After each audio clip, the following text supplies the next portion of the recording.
Okay, I'm gonna do what I watched in May.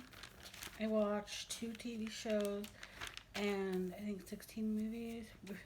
Math right, but in any case, I'm gonna start. Um, First movie that I watched was Woman Holiday.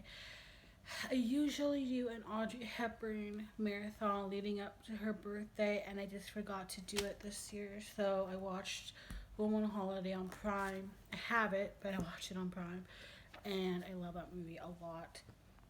and then I've watched The Five Pennies. I got that on my birthday. That's new to me, but now I own it and I've seen it. So it has Danny Kaye, it has Louis Armstrong, and it is such a great movie, and I highly, highly recommend it. It's completely different from what Danny Kaye usually does, and he did amazing in it. Next is Judy. I've been watching all the Oscar nominees, and I haven't seen a single movie that really to me deserve the hype that it got. Except for The Farewell, they didn't really get a lot of hype, but should have.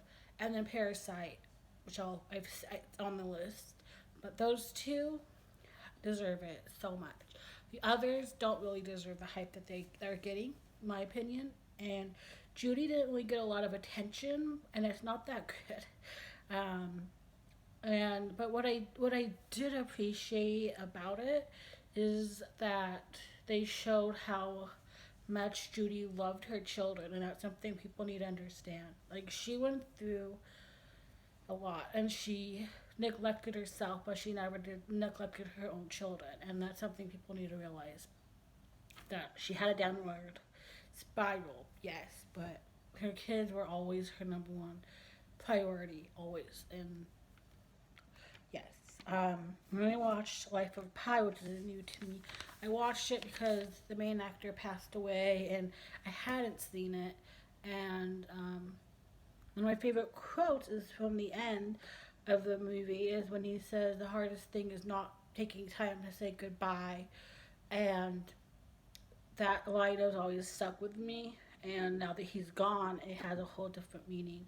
And he was just such a good actor. So, yeah. Then I saw You and Me and Everyone We Know. And this one I've heard a lot of good things about and a lot of positive things. And it didn't really do anything for me at all. So I might have to rewatch it at some point, but I'm not in a hurry to see it again. Um, yeah. Then I watched The House that Jack Built. It has Matt Dillon, and he's one of my favorite actors. And I want to watch all his movies at some point in my life. I've seen a lot. Um, this movie got a lot of bad press.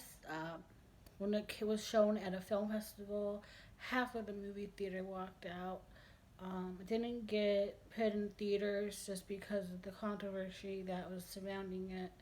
Um, didn't make a lot of money back, and and it was a lot of petitions for it to be banned from theaters and stuff. So it didn't get a wide release, and I think that's really stupid. Personally, if you don't want to see it, you don't have to. No one's gonna force it on you. Um, there's no need for to ban it from theaters. It's not like a children's movie, and so I don't know what you're trying to show people from, but it's kind of crazy. But to me, this is one of the best movies I've seen this year. Um, it's very disturbing that it's meant to be catered to serial killer. Like, if you watch this and you're not disturbed by it, then there's something wrong with you. Um, but it is really hard to watch, and it is very disturbing. The acting is great. Matt Dillon is a really, really talented actor. He's really good with gaining sympathy from people. And all of his movies that I've seen, he has a way of being a very sympathetic character and a very charming person. And then in this movie, it's he's using all that for evil, you know. But he still has that charm and that like personality that he seems like he's non-threatening of a person. And then in this movie, it works to his character's advantage that Matt can play that so well and so convincingly that he's like kind and gentle and then his character is a psychopath and it's like he played the part so well and it was just so really done. It was really well paced. It's a very long movie, but it didn't feel very long. It felt like it came and went. Like I felt like there was like not a lot of time, but there was, and I love that. I love watching a long movie and not really realizing it because it's paced so well. Like Giant, it's like almost 4 hours, and I loved it. And I didn't know it was 4 hours until I looked at the time on Google, and then I was like, it didn't feel like that. So like, but the house that Jack built, I highly recommend it. But you have to go look up stuff about it because you know it's a lot. It's a lot to process with it. But I think it was a really great performance. But and then I watched Passport to Paris, which couldn't be more different from that. But Meg and Ashley are two like my favorite people of all time, so I love that movie. Then Parasite, which is amazing. Like but I thought, oh my god, this is overly hyped like so many other Oscar films, and it isn't. It deserved the win. It was so well done, and it gave me all these emotions and feelings, and I highly recommend it. And then I watched The Breadwinner, which I also recommend. It is on Netflix, and it's very important, so watch it. And then I watched 30 Rock. I didn't really care for it. And then watched The Last Black Man in San Francisco, and that's a very important movie. You need to watch that. Cold War, another important film. I loved it a lot. The Lighthouse was really weird. I don't really know how I feel about it. And then I have a sing along Disneyland DVD called Disneyland Fun, and that's my one of my childhood favorites, and it was still fun to watch.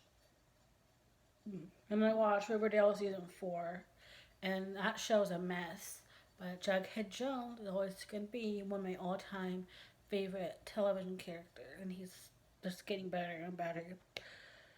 Then I watched Female Trouble, and this was, I think, my first John Waters film. And I want to watch more, and it was fun and great, and I loved it. Pain and Glory was a beautiful film. Okay, there's another one that was Oscar nominated that was great, and it should be talked about more. So this is another. This is one that didn't really get a lot of attention, but it should have. And then Uncut Gems, I watched yesterday, and like getting a lot of praise and stuff. And I think Adam Sandler did a really good job, but it's not a lot. There's a lot of movies that kind of follow the same formula, so it really wasn't that new, that interesting to me. It was like a never-ending movie, to be honest. Like it got to like 40 minutes of it being left in it, and I was like, okay, it's almost done. And then every time I looked, it was like 20 minutes, and I was like, how is it still going? Like it was the longest ending to a movie I've ever experienced in my life, and it just wouldn't end, and it was driving me up the wall. It was making my skin literally crawl because I was like, I need this movie to be over with. I'm tired of it. I'm tired of looking at it, and I need it to be done. So that is how I felt about that movie. And I don't think it should have been nominated for an Oscar. Just be controversial, but I feel that in my heart. Um, but yeah, that's all. I was gonna watch The Hangover because it was on Netflix for the longest time until today. I was like, I'm gonna watch it. I've never seen it before, and it's not up there anymore, and that's upsetting. But it'll probably be up there eventually. I'll just get it watch it through some other way. But yeah, that is all. Goodbye.